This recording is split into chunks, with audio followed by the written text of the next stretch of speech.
Je suis Alain Foucault. Après avoir travaillé pour Europe 1, France Inter et la défunte Saint, la chaîne de télévision privée de Silvio Berlusconi, pour me rapprocher de l'Afrique et parler au mien, j'ai dans un premier temps fait le journaliste reporter d'Image JRI sur plusieurs terrains de conflit sur notre continent.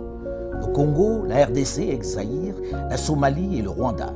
Je suis ensuite entré à RFI où je suis rédacteur en chef adjoint, producteur des magazines Archives d'Afrique, le rendez-vous d'histoire contemporaine de l'Afrique sur l'antenne de RFI depuis bientôt une trentaine d'années, et le débat africain, qui est la tribune d'échange des Africains sur les questions politiques, économiques, sociales et culturelles. Cadre dans lequel je reçois depuis bientôt une dizaine d'années tous les profils allant des chefs d'État aux ouvriers, aux artisans, en passant par les chefs d'entreprise. Je suis également le directeur général de Phoenix Productions qui s'est spécialisé dans la production des documentaires liés à l'Afrique. Question de rompre un peu avec cette fatalité qui veut que depuis la nuit des temps, l'histoire de la chasse soit toujours racontée du point de vue du chasseur.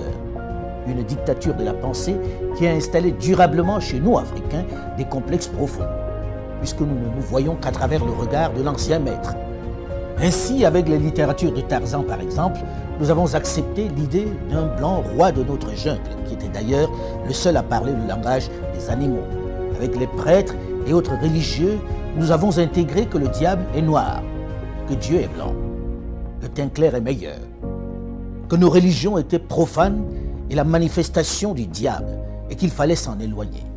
La plupart d'entre nous avons intégré que nous sommes moins intelligents que le blanc. Nos sœurs et nos mamans ont intégré le fait que les perruques, les moumoutes, longues et blanches, étaient plus beaux que leurs cheveux naturels. Il est venu le moment de sortir de cet obscurantisme. Il est venu le moment pour une jeunesse désormais bien formée et ouverte sur le monde, d'élaborer le narratif des Africains, de raconter notre histoire, de magnifier nos valeurs, de vulgariser notre savoir, notre conception de la vie. Bref, de récupérer la parole qui nous a été arrachée et de parler de nous, sans complexe, avec fierté.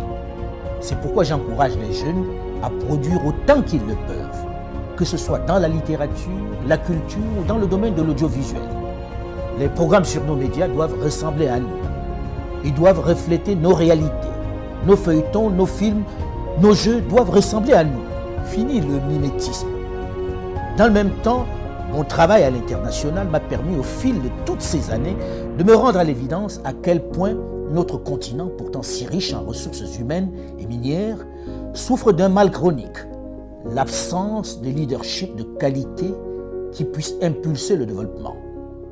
Pendant longtemps, les diplômés, les cadres se sont trop contentés de gagner leur vie dans de grosses structures, abandonnant trop souvent à des aventuriers, des voyous de tout poil la gestion de notre bien commun.